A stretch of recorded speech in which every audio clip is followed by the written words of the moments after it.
Boa noite a todos, eu sou o Willy Robert, está começando o 9º episódio do Visão de Jogo Podcast.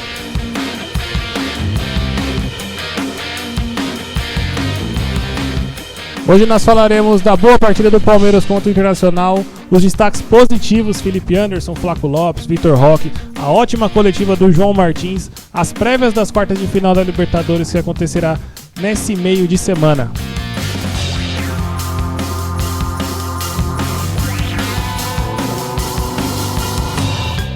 Muito obrigado aos que se inscreveram nessa semana aqui no Visão de Jogo. Para quem ainda não se inscreveu, se inscreva, deixa seu like, compartilha com os palmeirenses e vamos para mais um episódio.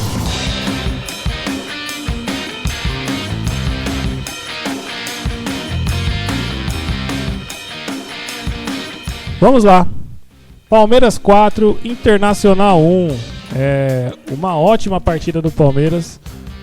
Talvez seja, desde que eu comecei a gravar aqui, seja a segunda ou a terceira boa partida do Palmeiras. Eu lembro da partida contra o Sport que eu vim e elogiei, que foi basicamente só elogios. E hoje será dessa mesma maneira, só elogios. Não tenho o que se criticar, não tenho o que se destacar de negativo, tanto em questões táticas quanto em questões técnicas.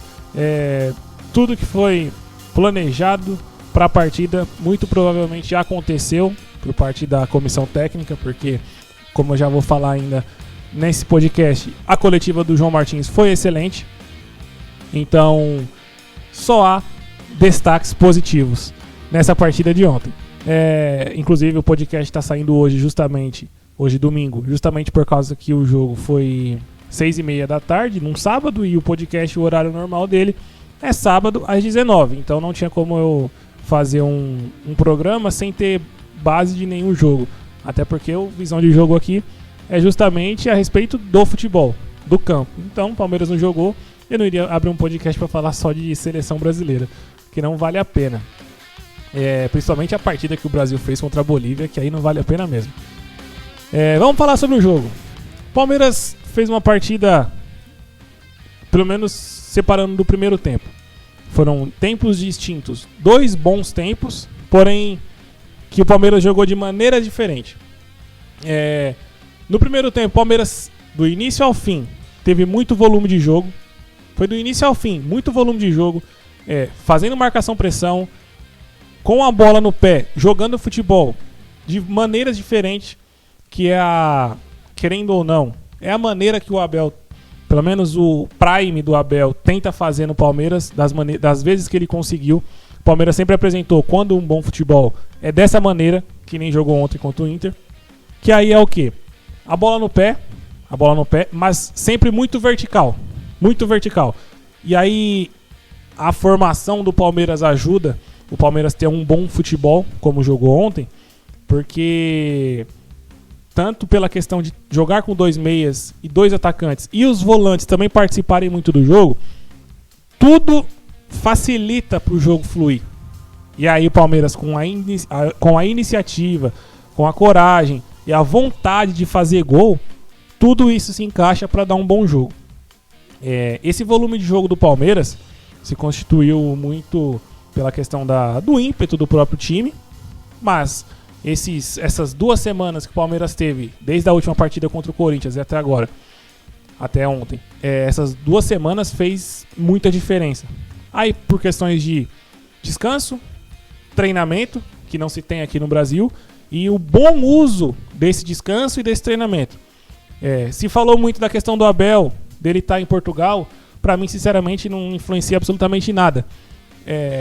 Porque se o Luxemburgo já há sei lá quantos 20 anos atrás já dizia que a comissão dele que dava os treinos e ele gerenciava essa comissão, não é hoje um treinador europeu que tem essa base já, não vai fazer. Então, assim, quem dá os treinos, todo mundo já que está mais a par do assunto sabe que é o João Martins e o Victor Castanheira, né? E tem o outro também, o outro da comissão, que eu acho que era da parte física. Mas a questão do Abel foi por questões familiares. Pra mim, sinceramente, não é nem questão. Não é nenhuma questão. Principalmente pela questão do Palmeiras ter jogado muita bola ontem, né? Então, sinceramente, se for pra ele ficar lá e o Palmeiras jogar esse futebol, pra mim tá ótimo. Isso é meio óbvio, né? Mas voltando à questão do jogo, individualmente eu tenho 3 destaques que foi pra mim, ou 3 não, 4, que foram o Evangelista, Felipe Anderson, o Flaco e o Vitor Roque. Eu tô destacando primeiro aqui a primeira etapa, né? Mas eles acertaram absolutamente tudo que eles tentaram. De passe, tanto passe comum pro lado, quanto passe mais agudo, finalização, virada de jogo, jogadas individuais que o Felipe Anderson fez ontem, que ele já vem fazendo já algumas rodadas, sim, a partir dessa formação do Palmeiras, que eu já venho destacando também, que facilita o jogo dele. E o João Martins, inclusive, tem um destaque a respeito do Felipe Anderson, que eu vou estar falando mais pra frente. Ele falou da questão individual do Felipe Anderson. Então, ele está fazendo jogadas que ele foi contratado para isso. As jogadas que condiz a qualidade dele e o porquê ele foi contratado. O Evangelista, com a contratação do Andréas, talvez não, é natural que o Andréas vá tomar a posição dele, por qualidade, valor, tudo. Mas o Evangelista está jogando muito bem. Não tem como falar hoje que, não, para a partida contra o River Plate tem que colocar o Andréas. Na minha opinião, não. O Evangelista vem jogando muito bem. Claro que o Lucas Evangelista não é o Andréas, não é o Richard Rios. Tecnicamente, ele não vai conseguir apresentar mais do que ele já está apresentando hoje. Eu creio que ele já com 30 anos, talvez seja 30 que ele tenha, já é o melhor futebol que ele pode estar apresentando. É o ápice da carreira dele, em questões técnicas, né? Físicas também, porque depois dos 30 já a ter um declínio. Então eu acho que o Evangelista hoje, apresentando o seu melhor futebol, para a partida contra o River, seja a melhor opção.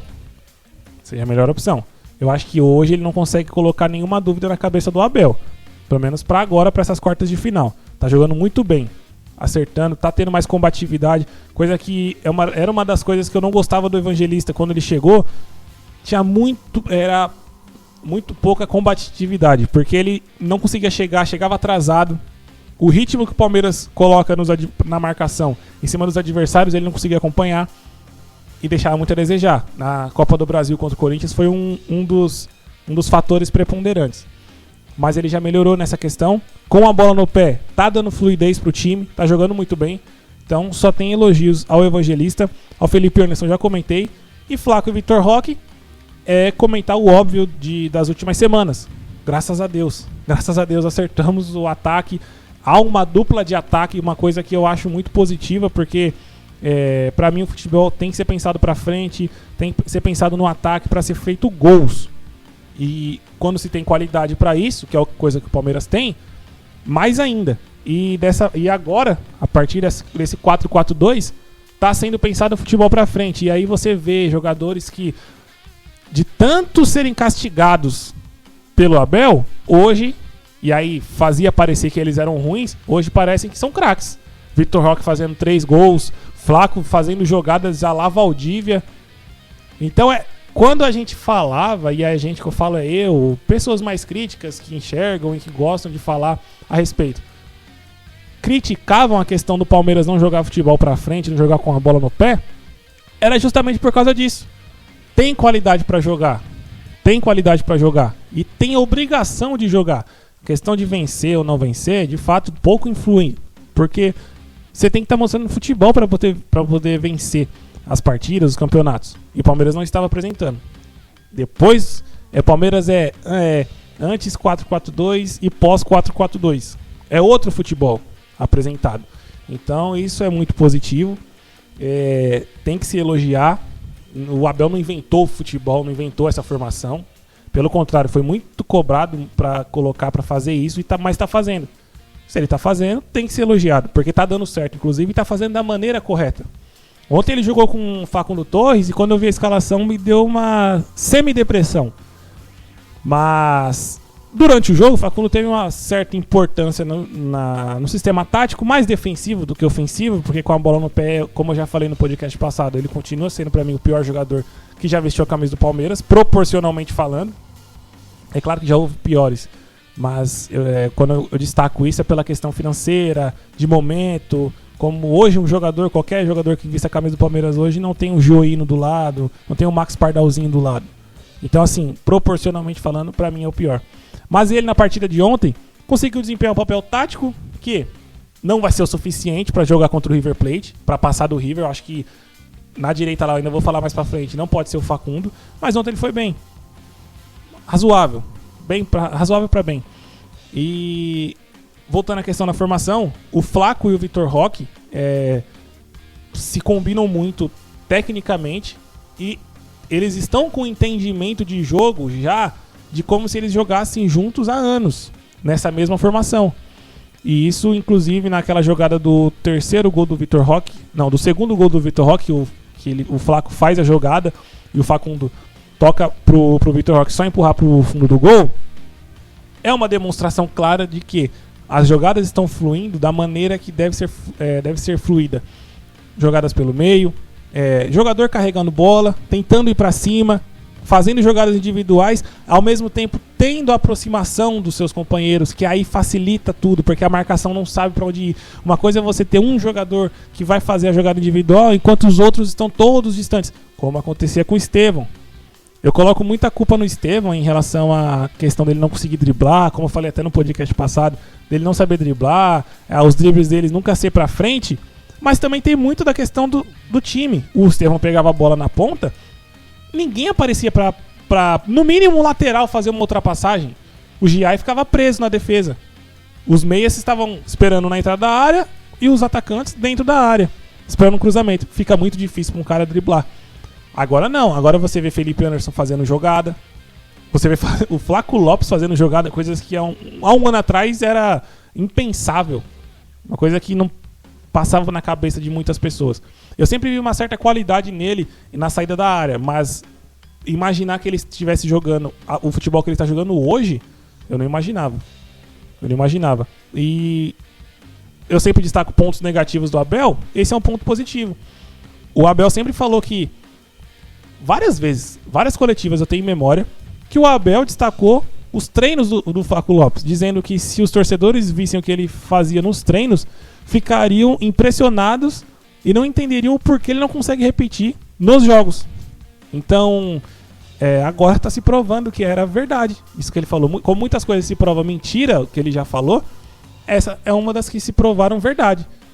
Ele provavelmente jogava dessa maneira nos treinos, só que no jogo não conseguia replicar. Aí voltando à questão tática, a questão de formação e tudo mais, influencia muito, muito. Mas o Flaco já mesmo na outra formação já vinha sendo mais participativo, jogando mais futebol desde o ano passado, né? Flaco Lopes, muito bem.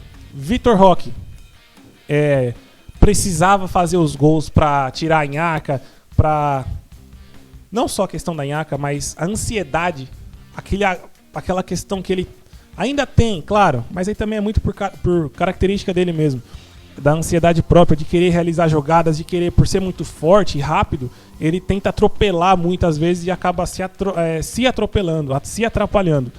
Mas tá muito bem, tá confiante fazendo gol e centroavante precisa disso. Camisa 9 precisa disso. Então tá jogando a pressão de lado e tá conseguindo jogar esse futebol. E repito, toda a formação tática, todo o esquema que o Palmeiras está fazendo ajuda e muito os bons jogadores. E isso é muito prazeroso. O podcast fica até mais leve. Os programas que você vai ver de canais de palmeirenses fica mais leve. Pelo menos tende a ser mais leve, né? Para quem consegue enxergar e gosta de ver o bom futebol. Eu, sinceramente, ontem foi um dos jogos que fazia tempo que eu não conseguia. Claro, como eu falei, teve a partida contra o Sport, mas teve um ponto ou outro negativo. Ontem não teve ponto negativo. O jogo do início ao fim, pra mim, dentro de uma partida de futebol, dentro das possibilidades de um jogo de futebol, foi perfeito. Foi perfeito. Outro ponto a se destacar. O quão importante é os laterais darem a profundidade pro time. Porque quando você joga nesse 4-4-2, que aí são dois meias com o pé invertido jogando aberto, automaticamente você vai entender que eles vão jogar a bola mais pro meio, vai procurar o jogo mais pelo meio. Mas de nada adianta se os laterais não ultrapassarem, se os laterais não participarem da fase ofensiva. E como os jogadores do Palmeiras hoje, Kelvin e Piquerez, participam muito da fase ofensiva, dá essa obrigação dos meias procurarem o jogo pelo meio. E aí fica de fato 2 meias jogando por dentro. Porque eles saem do lado, saem da ponta, mas eles sempre estão trazendo a bola pro meio. E aí quando ele pega a bola de frente, o Felipe Anderson, por exemplo, pega a bola de frente, ele tem Piquerez para opção pela esquerda, ele tem uma opção no meio, à frente dele, que vai ser provavelmente o Vitor Roque, que joga mais pela esquerda, vindo, puxando de dentro para fora o Flaco Lopes, e no caso, ontem era o Facundo Torres jogando pela direita, mas quando não é o Maurício, que é outro meia. E atrás dele ainda tem o Evangelista chegando, e o Aníbal participa também. Fora a questão do Kelvin do outro lado. E do outro lado é a mesma coisa, pela questão inversa. Então, jogadores participando da fase de ataque, mais opção de passe, aproximação, mais chance desses jogadores conseguirem se destacar, porque são bons jogadores. Eu espero que daqui pra frente o Palmeiras jogando dessa maneira, continue jogando dessa maneira, pra gente poder ter prazer em assistir, em comentar e ter as chances de ser campeão. Porque jogando dessa maneira, a gente tem sim muita chance de ganhar os dois títulos, Brasileirão e Libertadores. Quanto à partida de ontem, eu tenho que também fazer um destaque, que não é nenhum destaque em si, né?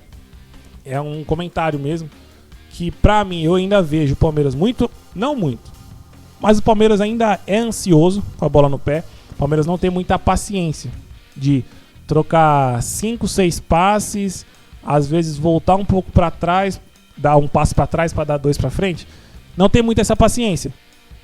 Porém, eu tenho que admitir, e aí, se o Palmeiras continuar jogando dessa maneira, que jogou contra o Internacional, que jogou contra o Sport, eu tenho que admitir que essa verticalidade, ou melhor, eu tenho que aceitar que essa verticalidade é o estilo do Abel. Eu não posso também querer que ele seja o Fernando Diniz. Ou seja, eu tenho que saber que cada treinador tem a sua característica.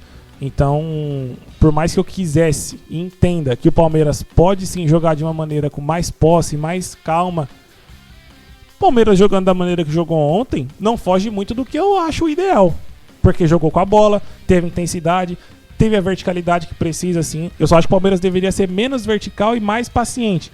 Porém, no futebol de hoje em dia também não tem como você cobrar muita paciência, porque rapidamente o adversário se fecha e te cria uma dificuldade maior em entrar na área.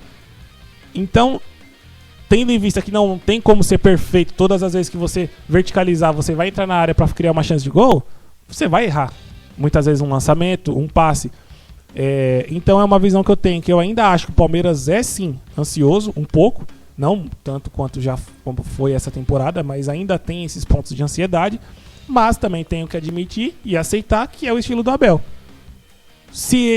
Como eu falei, vou repetir, se manter esse estilo de jogo, mesmo com essa verticalidade, tá perfeito pra mim.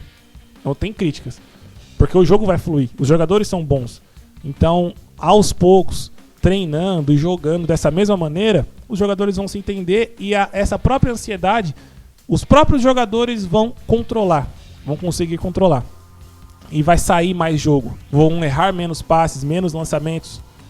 Então, tudo acaba fluindo de uma maneira mais natural. Segundo tempo, o Palmeiras continuou com volume, mas abaixou a intensidade. E aí essa tal da ansiedade diminuiu. O Palmeiras teve praticamente, acho que no segundo tempo, 70% de posse de bola. O Inter deu a bola pro Palmeiras. Claro, tem a questão do Inter. O Inter deu a bola pro Palmeiras. O Inter, no segundo tempo, entrou pra se defender. Apenas pra se defender. Mesmo quando fez o gol, foi só o Carboneiro lá na frente. Ninguém avançou com o Carboneiro. Ele foi embora e conseguiu fazer o gol. Então, o Palmeiras, no segundo tempo, não criou chance de gol. Mas também não deu possibilidade ao Inter. O gol foi um acaso, basicamente. Você ganhando de 4-0, um jogo ganho, praticamente o jogo inteiro já ganho, porque desde o início o Inter já se mostrava muito frágil. Com o resultado na mão, já no final do jogo, praticamente, é normal você dar um vacilo. Não pode e tal. Mas aí é você cobrar a perfeição. Eu não tô aqui pra cobrar a perfeição. Então, é aceitável. E a única coisa que eu acho que não é aceitável é o posicionamento do Everton no gol. Porque eu acho que o Everton se posicionou muito mal. Você vendo o lance no ao vivo, eu percebi que eu achei estranho o Everton ter tomado o gol. A bola foi alta e foi forte. Só que, olhando pela câmera de trás, você vê a demora pro Everton se posicionar e fechar o ângulo dele.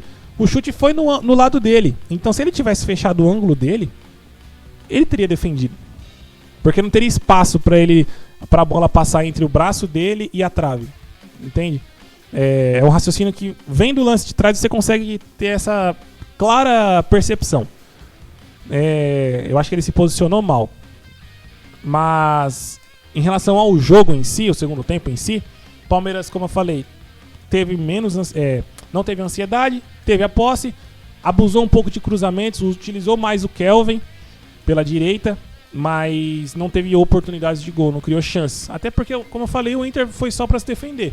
E já no 4-0, você já não tem a obrigação de se expor, de avançar, de tentar furar a defesa. Então você acaba se arriscando menos. O futebol é risco. Então se você não se arriscar muito, não dá jogo.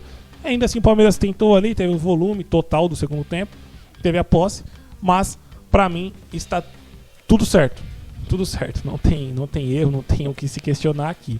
O Andreas estreou, ponto positivo, o Andreas estreou, fez nada demais, jogou uma partida normal. O Bruno Rodrigues voltou, esse é um ponto também, aí sim, mais positivo ainda, muito feliz pela volta dele, porque quase 3 anos que ele não consegue jogar futebol. Chegou, se machucou, voltou, se machucou.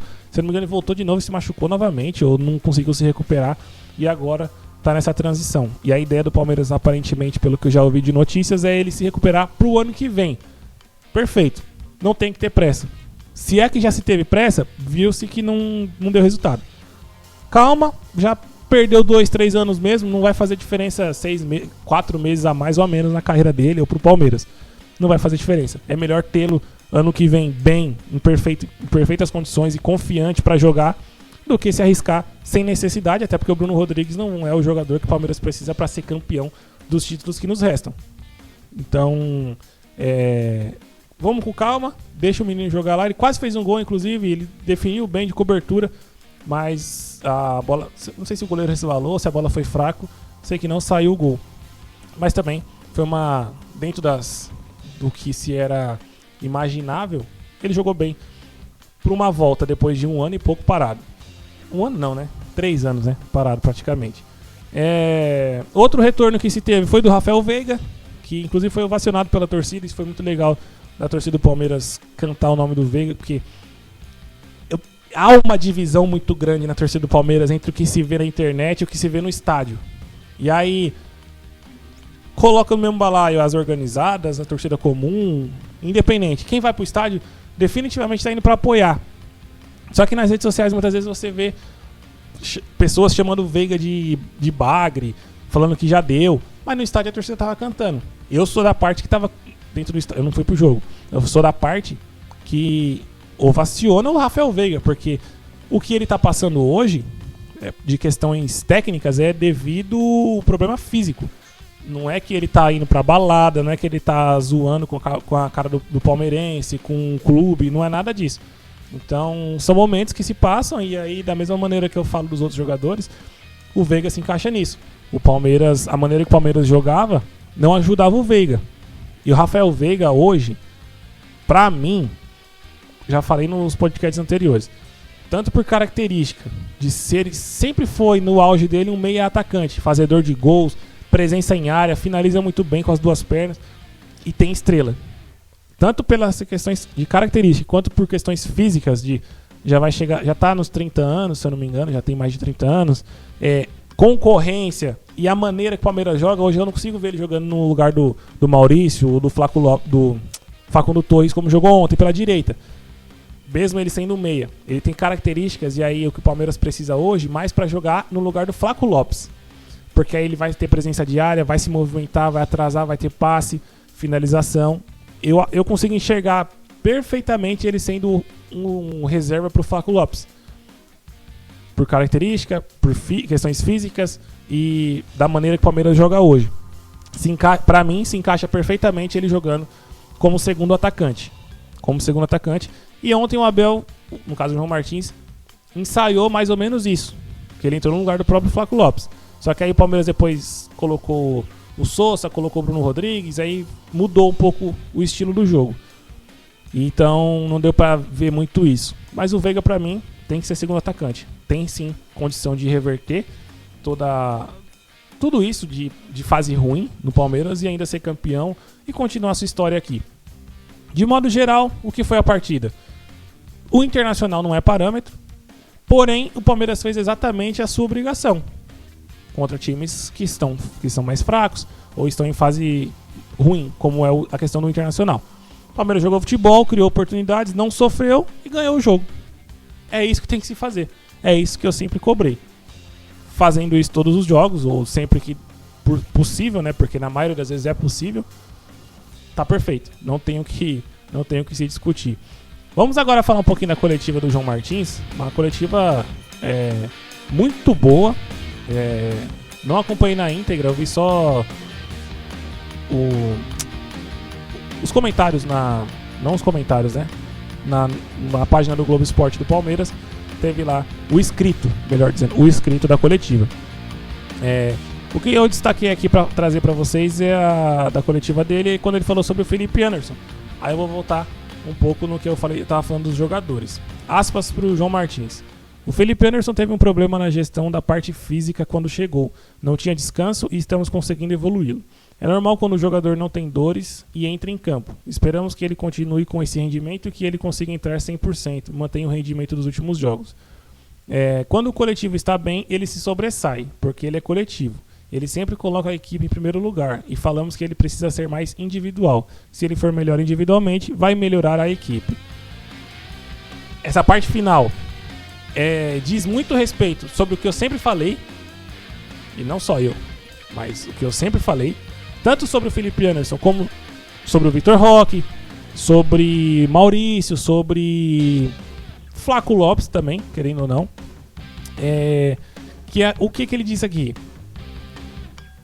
Ele disse que o próprio Felipe Anderson é coletivo e ele sempre coloca a equipe em primeiro lugar. Mas também que ele precisa ser mais individual. E aí a individualidade dele para sobressair. Ao mesmo tempo que ele fala que ele precisa ser mais individual, e se ele for, o coletivo vai melhorar, ele vai melhorar a equipe coletivamente, ele também diz que o coletivo evolui o individual. Uma coisa puxa a outra. Não obstante, ele está jogando mais futebol agora que o Palmeiras tem um futebol melhor. O Palmeiras está jogando um futebol que privilegia, que é um bom jogador. Então, uma coisa puxa a outra. É o que eu sempre falei, sempre vi o Fernando do Extraverde falar, sempre vi outros, não comentaristas de futebol, que eu não acompanho muito, não gosto, mas pessoas que entendem de futebol e analisam de verdade, sempre falaram. Uma coisa puxa a outra. Não adianta só o individual tá bem e o coletivo ruim. Tampouco o coletivo bem e o individual ruim. Não adianta. Uma coisa puxa a outra. E essa fala do João Martins diz muito a respeito disso. –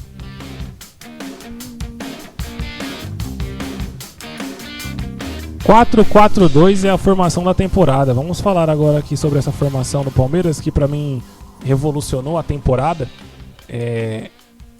Que na verdade, pra mim daqui pra frente, como eu já tinha falado já uns podcasts atrás, né? É a formação que tem que balizar a temporada daqui pra frente, não pode mudar. E ontem eu fiquei um pouco até preocupado porque eu ouvi alguns comentários dizendo que tinham informações internas que estavam cogitando, o Abel estava cogitando jogar com 3 zagueiros contra o River Plate. E aí já me deu até calafrio só de ouvir essa dúvida, essa questão, se o Abel estiver pensando nisso mesmo. De fato, ele vai estar assinando mais uma vez um atestado de teimosia e ignorância, porque o time do River não é nenhuma máquina, o time do River não é... O Palmeiras é melhor do que o River, o Palmeiras está jogando mais bola que o River, o Palmeiras hoje é mais temido do que o River, tanto é só você ver os comentários dos torcedores do River, dos comentaristas das televisões da Argentina dizendo que isso, não é impossível ganhar do Palmeiras, nós podemos ganhar, num papo de muita inferioridade, coisa que em 2020 era o contrário, nós ficávamos nessa de falar, não é impossível ganhar do River, não sei o que lá. Ou seja, na época o River era no confronto, o River que era o temido, hoje é o Palmeiras. todas as condições de investimento, de futebol, de passado esses anos todos de experiência em Libertadores, a mesma comissão, praticamente os mesmos jogadores, não de 2020 para cá, mas sempre mantendo, né, o mesmo elenco e jogando essas competições sempre até o final, dá essa possibilidade do Palmeiras falar que é o favorito ou que é o bicho-papão do confronto. Por isso que eu falo, se mudar o esquema, ou se botar mais o Andrés no lugar do Facundo Torres ou do Maurício na direita, inventar coisa, assinar esse atestado de teimosia e ignorância, medo e assinar um atestado de derrota. Tudo que o River Plate quer é que o Palmeiras entre com medo, como todo adversário quer que o seu adversário entre com medo. Porque aí ele não vai te atacar, ele vai se defender com receio, então te dá mais liberdade de atacar ele. Então assim, tudo que o River quer é isso. Se o Palmeiras oferecer isso, mesmo nessas condições, é esse atestado que ele vai estar assinando. É esse atestado. Não tem segredo, é jogar nesse mesmo 4-4-2. Se o Maurício tiver possibilidade, joga o Maurício, não, que joga até o Facundo Torres na direita. Mas a formação tem que ser essa, o estilo de jogo tem que ser esse. 2 atacantes, 2 meias, os 2 volantes que participam do jogo e marcam, os 2 laterais que sobem, tem muita intensidade. Essa é a receita para ganhar do River Plate. Palmeiras é mais time, é mais temido hoje, então não tem segredo, é ganhar lá e ganhar aqui, jogando dessa maneira. Se jogar de outro jeito, não vai conseguir, pode ter certeza que não. Inclusive já entra perdendo, porque aí a torcida, quando vê a escalação, já vai ficar transtornada, já vai dar pra quem acredita em energia, já vai dar uma energia negativa, porque é natural de você olhar uma escalação que tá dando certo, você olha pra um jogo importante, mudar de uma maneira que você sabe que não vai dar certo, que é esses 3 zagueiros que nunca deu no Palmeiras, já te dá uma raiva só de ver. Então acredito que ele não vai fazer. Aí já outra questão, tem esses informativos, essas opiniões que o pessoal diz que tem informação de dentro do clube, mas eu não acredito que ele vá mudar, porque não é possível, eu não consigo acreditar que ele vai ter essa coragem de mudar novamente. E então creio eu, por feeling e torcida, que ele não mude. Então, jogando dessa maneira que o Palmeiras está jogando, a gente tem chance sim de passar do River, de ganhar da LDU, do São Paulo e ser campeão da Libertadores e do Brasileirão. Mas tem que manter o futebol da maneira que principalmente jogou ontem. E, para finalizar essa questão tática e de momento e de críticas, chegou o momento do hashtag Todos Somos Um. Não tem outro momento maior na temporada do que esse, pra gente se abraçar e ir juntos até o final da temporada. Porque nós, torcedores, diretoria, comissão técnica, jogadores, temos que estar juntos justamente pelo fato de termos muita chance, do futebol apresentado o Palmeiras está evoluindo no futebol e não tem mais espaço para crítica. E aí a questão de críticas que eu falo é o quê? Não se o Palmeiras jogar mal eu não vá criticar, mas de não acreditar mais no campeonato. Porque depois da derrota pro Corinthians na Copa do Brasil, te dá um desânimo, te dá uma raiva, você fica meio até sem entender o porquê disso, e aí você começa a puxar, que nem eu falei, as teimosias, as ignorâncias e toda essa briguinha do Abel com a torcida, te dá uma desesperança. Mas nesse momento, a partida contra o Inter de ontem calhou muito bem ser pré-Libertadores, porque a gente entraria na partida contra o... Se o Palmeiras só tivesse ganhado ontem, jogando mal, ou jogando o mesmo futebolzinho mequetrefe de sempre, a gente entraria na partida contra o River totalmente desconfiado e sem esperança. Essa partida já nos deu esperança, já nos trouxe em memória boas coisas, boas lembranças. Então foi fundamental essa boa vitória contra o Inter. Então, a partir de agora é hashtag Todos Somos Um. Todos somos um mais do que nunca. Eu acredito em muito que dá para ser campeão da Libertadores e do Brasileirão. Nós estamos no páreo por completo. Estamos na mesma briga com o Flamengo. Inclusive vai ser, na minha opinião, a final da Libertadores tende a ser Palmeiras e Flamengo. E no Brasileirão tende a ficar a briga entre os dois até o final. Essa diferença de 1 ponto aí vai ficar até o final. E vai ser decidido sim no confronto direto, creio eu. vamos terminar aqui esse podcast, que hoje obviamente vai ser mais curto, porque só teve um jogo, que foi o jogo de ontem, durante uma semana inteira. Vamos falar aqui da Libertadores, ver as prévias da Libertadores, né? O Vélez enfrenta o Racing. Na minha opinião, o Racing é melhor. O Racing tem mais futebol, tem mais jogadores, vem de um trabalho que já foi campeão da Sul-Americana ano passado, ganhou a Recopa esse ano, vem mantendo um bom futebol. Só que o confronto tende a ser equilibrado justamente pelo fato de ser duas equipes argentinas. O Vélez não está tão mal, mas eu assisti um pouco do jogo contra o Fortaleza lá, que foi o jogo da volta, inclusive. Fortaleza mal, com Renato Paiva. Assim, o Vélez não fez nada demais. Claro, o Fortaleza não exigiu muito, mas eu não consegui ver muito futebol no Vélez. O Racing, pra mim, eu já vi várias partidas do Racing desde o ano passado e é muito melhor do que o Vélez. Mas como eu falei, confrontos do mesmo país sempre tende a ser equilibrado. Mas eu acho que o Racing passa.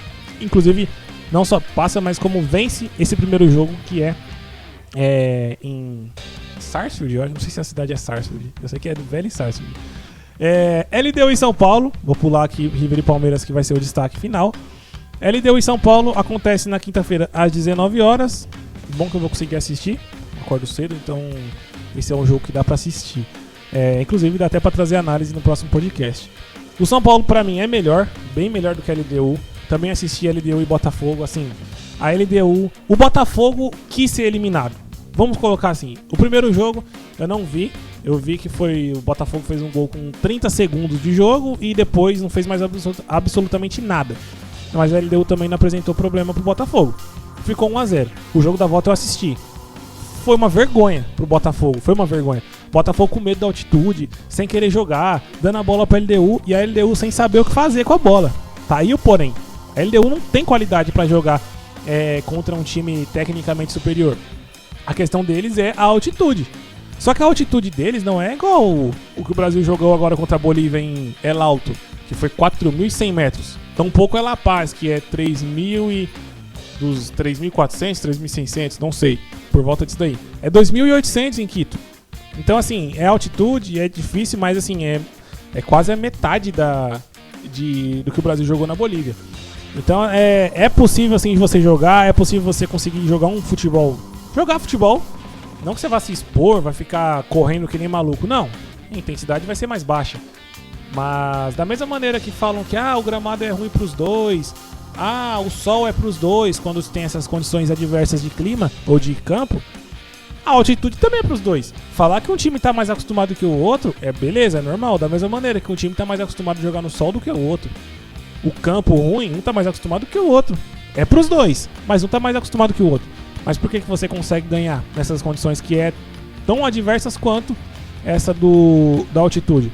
Porque você vai lá, tem coragem de jogar, se propõe a jogar, tem inteligência também pra jogar, porque você não pode ser besta. Então eu acho que o São Paulo tem total condição de passar, inclusive de ganhar o primeiro jogo lá. Eu acho que se o São Paulo perder, o São Paulo não consegue reverter na volta, porque o São Paulo não tá com esse poderio de reverter placar. Deu pra ver um pouco da partida contra o Atlético Nacional. Deu pra ver um pouco disso. Se tivesse perdido, não teria passado. Não teria passado. Jogou mal na volta. Então eu acho que o São Paulo talvez já vá ter o Lucas, o Oscar, esses jogadores mais qualificados. Eu acho que tem tudo pra ganhar, que é muito melhor. Mas, se perder, eu acho que não passa. A minha aposta é essa. É uma coisa ou outra. Flamengo e Estudiantes acontece 9h30 na quinta-feira. O primeiro jogo é no Maracanã, porque o Flamengo classificou em segundo. E o Estudiantes teve uma campanha melhor. O Estudiantes perdeu ontem pro River Plate, 2-1, em casa. Provavelmente estava com o time em reserva. Eu sei que o River não estava, mas o Estudiantes talvez estivesse. O Flamengo é bem melhor do que o Estudiantes. Já deve carimbar a vaga na semifinal logo nesse primeiro jogo. Tem muita chance disso acontecer, de fazer um 3-4-0. Da mesma maneira que fez contra o Vélez em 2022. Só que ganhou lá, né, de 4-0. Trouxe pro Maracanã o resultado, a classificação já encaminhada. Acredito que vai acontecer a mesma coisa. O Flamengo é muito melhor, tá muito melhor do que o Estudiantes. Na verdade, que a maioria dos times na América do Sul. E joga um futebol propositivo, tem jogadores muito qualificados. O estilo de jogo encaixa com os jogadores que tem. Então tende a acontecer isso. Qualquer coisa que fuja disso, 1-0, 2-1, vai ser pra mim surpreendente. Ah, é Libertadores, não sei o que. De fato, não pode se vacilar, os times estão lá pra ganhar, tem muita vontade, tem muita raça, mas ainda, graças a Deus, ainda no futebol se diz muito respeito à qualidade técnica. Ainda, né? Ainda. E pela questão física também que diz muito. Hoje, o Flamengo também fisicamente é muito forte. Então, tende a golear na partida de ida. Agora vamos falar do jogo, o mais importante, o mais visado, o mais pegado das quartas de final, que é River e Palmeiras. Como eu falei, tende a ser um jogo muito pegado. Por todo o histórico de River Plate e Palmeiras, pro lado deles, eles são fregueses nossos. 2 Libertadores que nos enfrentamos na semifinal, eles perderam. E a última em 2020, recente, teve a questão do Galhardo, do Abel ter comentado a respeito do Galhardo, do livro dele e da maneira que foi, assim, absurdo. Um 3-0 que a gente fez lá e na volta tomar um 2-0 com o VAR conseguindo acertar todas as vezes que entrou nas decisões do árbitro. Acertou, tirou um pênalti, 2 gols do River, ou foi ao contrário, algo tipo. Assim, aquele confronto é um bagulho que na época, inclusive no dia, eu não consegui nem comemorar, de tão enraivado que eu estava. Porque foi um bagulho muito absurdo aquele que aconteceu. E os torcedores do River, pra quem acompanha um pouco do YouTube, vê os vídeos de argentinos falando, eles estão muito engasgados com a torcida, com o Palmeiras. E o Galhardo também, dizem que eles estão estudando o time do Palmeiras há tempos. Então, assim, da parte deles, é óbvio e é com certeza que eles estão com sangue nos olhos. Basta o Palmeiras entrar também com esse sangue nos olhos, inteligente e esperto. E aí, obviamente, a comissão técnica não é besta, tá estudando também o time do River e a situação, muito importante, Libertadores, futebol sul-americano. Tem de se estudar a situação. Como eu tava falando aqui, eles vão estar mordidos, da mesma maneira que o Corinthians entra mordido contra o Palmeiras. Eles vão estar mordidos, querendo vencer de qualquer maneira. A torcida não precisa nem dizer o espetáculo que eles vão fazer no Monumental. Quase 90 mil pessoas, é pressão. Então, assim, o Palmeiras ainda não jogou para 86 mil pessoas ainda, esses jogadores. Talvez nunca nem tenham jogado para tudo isso de gente. A torcida do Palmeiras esgotou os ingressos, acho que é 4 mil ingressos lá. Vai estar lá, mas assim, 4 mil para 82, assim, quase você não se escuta. Não se escuta. Mas a presença é importante. Como eu falei, deve ser um jogo pegado. O River, ao mesmo tempo que eu falei do Palmeiras, que tem que tomar cuidado porque o River vai entrar mordido, o River também tem que se cuidar. E aí é óbvio que o Galhardo vai estar, já analisou toda essa situação, para não acontecer como aconteceu em 2020 e ano passado. 2020 tomou um 3-0 em casa e ficou muito difícil para reverter, quase conseguiu. Mas ano passado tomou 3-0 fora pro Galo e em casa não conseguiu reverter, ficou no 0-0. Então eles também com certeza estão analisando essa questão de tentar empurrar pro segundo jogo, pro jogo da volta, imaginando emocional, imaginando toda essa questão. O Palmeiras também não tá voando pra falar que o empate fora é garantia que nós vamos ganhar em casa. Também o Palmeiras não tá voando dessa maneira. Vai trazer sim uma dúvida e uma certa esperança pra eles. Dependendo da situação da partida, creio eu que o River vai abraçar um empate. Dependendo da situação da partida. Porque pra eles é mais vantajoso trazer pra volta do que acabar se matando no próprio jogo de ida. E aí, pro Palmeiras, resta o quê? Mostrar, provar que é melhor e se impor na partida. Não vai ter várias chances de gol, muito dificilmente vai acontecer isso, né? Mas tem que se impor, tem que buscar a vitória, buscar trazer um resultado positivo pra volta, porque é melhor, tá jogando um futebol melhor, tem melhores jogadores e é isso. Basta se impor e trabalhar, jogar com paciência, com inteligência e não se amedrontar, coisa que eu acredito que não vai acontecer. Quanto ao jogo, a única dúvida que fica é na direita, se o Facundo Torres vai jogar, se é o Maurício que vai jogar. Eu acredito que não, mas talvez se é o Andrés que vai jogar na direita, ou o Alan, o Veiga, muito difícil. Eu acho que a dúvida maior é entre Facundo ou Maurício. Maurício é mais pela questão física, mas ele nem jogou ontem, então talvez estivesse sendo poupado mesmo para a partida contra o River. Mas é isso. Finalizando mais um Visão de Jogo podcast. Esse foi o 9º episódio. Já estamos há mais de 2 meses já, né? Fazendo aqui o Visão de Jogo Podcast. Pra você que ainda não é inscrito, assistiu até o final, se inscreva, deixa seu like, compartilha com os palmeirenses e hashtag Todos Somos Um.